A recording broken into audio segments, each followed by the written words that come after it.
Your brain isn't addicted to sex, it's addicted to escape. Every time you open that tab, scroll that page, or fantasize in silence, you're not chasing pleasure, you're fleeing discomfort, stress, boredom, uncertainty.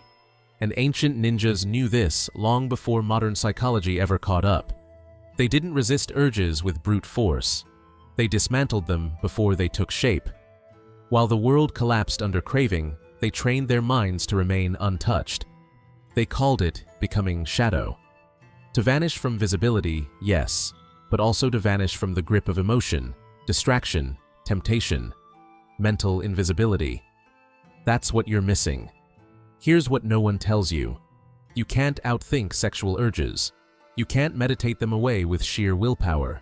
You have to change the identity of the mind that receives them, rewire the operating system, switch from consumption to control, and that's what this video will help you do. You'll learn 5 mental tactics drawn from ninja discipline, not motivational fluff, actual psychological retraining, rituals of silence, daily microactions, strategic redirections, and most importantly, the art of flipping into what the shinobi called shadow mode. A mental shift where distractions lose their voice and urges lose their power. By the end of this video, you won't just resist urges, you'll outgrow them. Your impulses aren't the enemy, your lack of training is. But if you stay, that changes today. These next minutes are a dojo for your brain. One where you learn how to win without fighting. Where you finally build the mind that your urges can't control. Click away and the cycle continues. Stay, and we start sharpening your mind into a blade. Quiet, focused, deadly.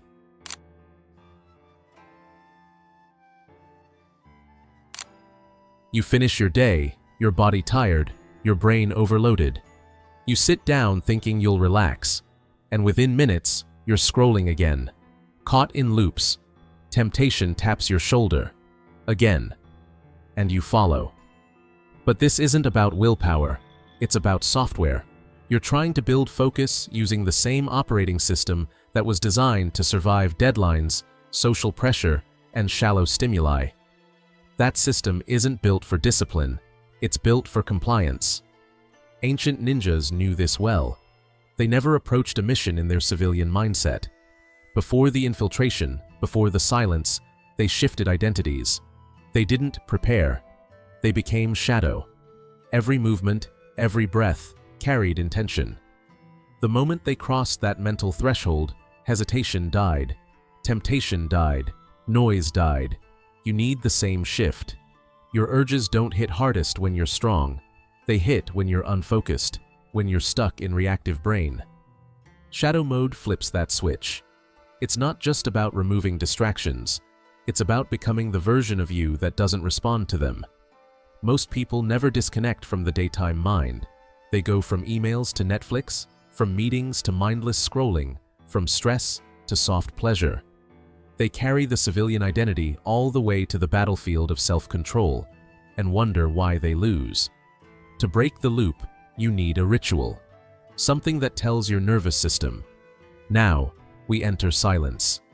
It could be breathwork, cold water, sitting in stillness, lighting a candle, turning off every screen in your room. Doesn't matter how it looks, it matters what it means.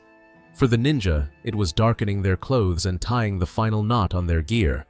For you, it's the moment your mind stops reacting and starts observing. You're no longer prey. You are shadow.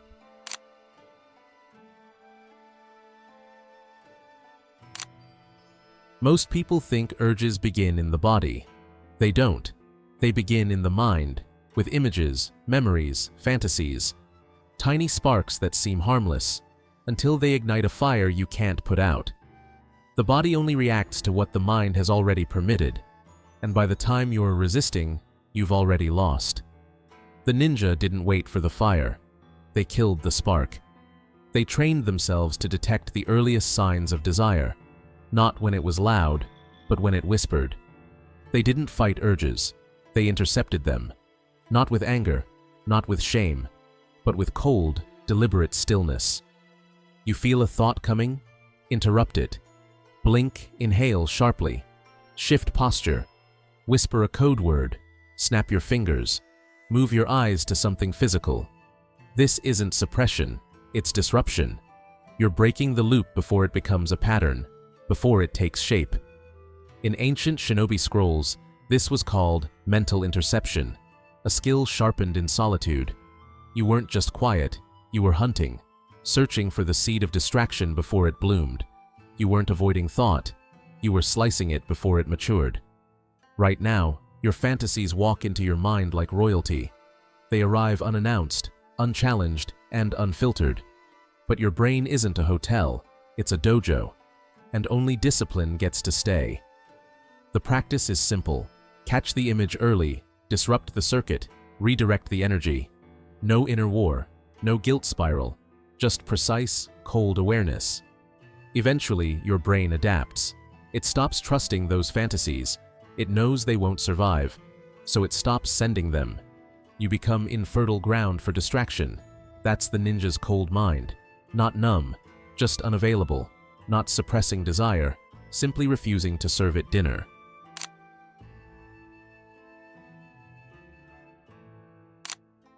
You can't fight an urge with nothing. You can only replace it. Nature doesn't delete, it substitutes. And your mind works the same way. If you try to remove desire without offering something stronger, it returns, louder, hungrier. It's not weakness, it's unpreparedness. That's why the ninja didn't just avoid danger, they prepared for it. Before every mission, they packed tools, not randomly, but with surgical intent. Smoke pellets, grappling hooks, poison needles. Each tool had a purpose, each moment had a weapon, because hesitation kills. And guessing gets you caught. You need the same mindset. Mental weapon storage. Not motivation, not hope, preparation. When the urge hits, your brain scans for a default action. If you haven't preloaded one, it grabs what's familiar. Scrolling, fantasizing, falling. But if you've already decided, when this thought appears, I do this instead, you eliminate the decision. You remove hesitation. You steal power back. Your arsenal could include journaling for 5 minutes, walking around the block, 20 push-ups, cleaning a corner of your room, ice water on your face, 1 page of a book that wakes your focus. It doesn't have to be perfect. It has to be present. It has to be yours. Because urges aren't commands. They're invitations. And if your mind is empty, you RSVP every time. But when it's armed, you choose. Ninjas didn't wait to be perfect. They waited to be ready. Their success wasn't in the fight, it was in the loading. Their tools were extensions of their mind. Quick, automatic, decisive. That's your target. Reflexive redirection. When the urge hits, don't hesitate. Don't negotiate. Draw your weapon.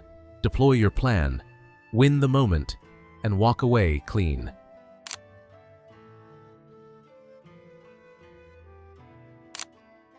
You want to change your life, but you're waiting for the perfect conditions. A clean schedule, full energy, total clarity.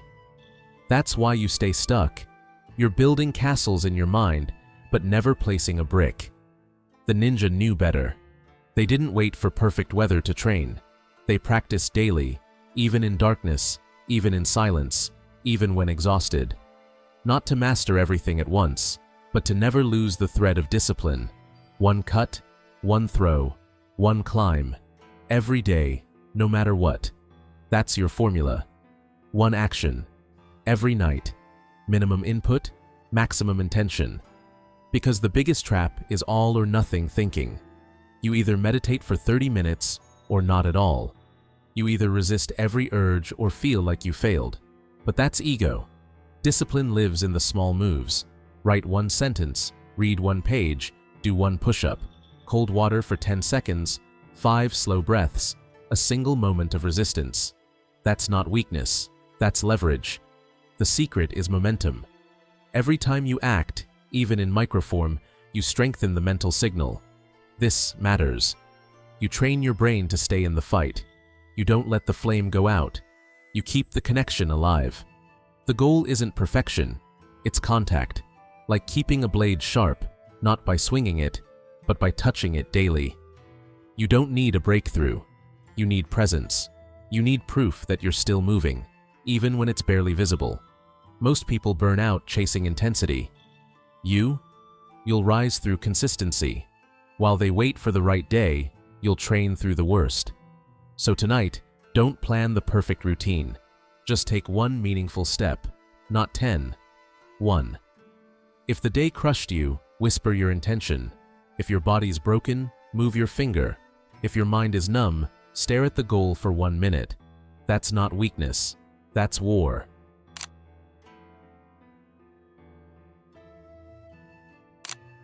You've switched modes, intercepted thoughts, taken action, maintained your rhythm. But something's still missing. You're doing everything right. And yet, your mind still feels loud. That's because discipline isn't built just through action. It's built in the space between the actions. The ninja understood this. After training, after missions, after rituals, they entered silence. Not rest, not distraction, just pure, empty presence. The Japanese called it ma, the void between things, not absence, alignment.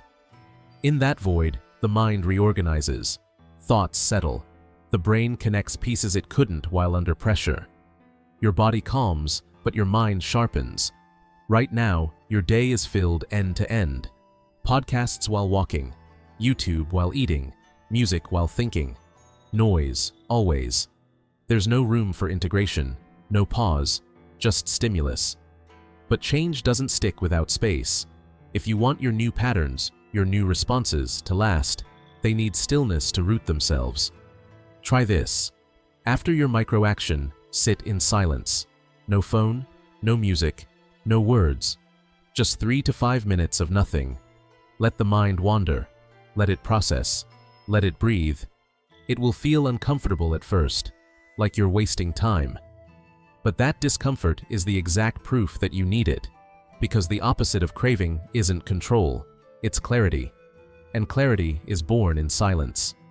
In those quiet moments, you stop reacting. You start noticing. You see how far you've come. You feel which impulses are dying. You begin to recognize the old brain, fading. This is how you reprogram, not through force, but through space. Silence is not the absence of discipline. It's where discipline solidifies.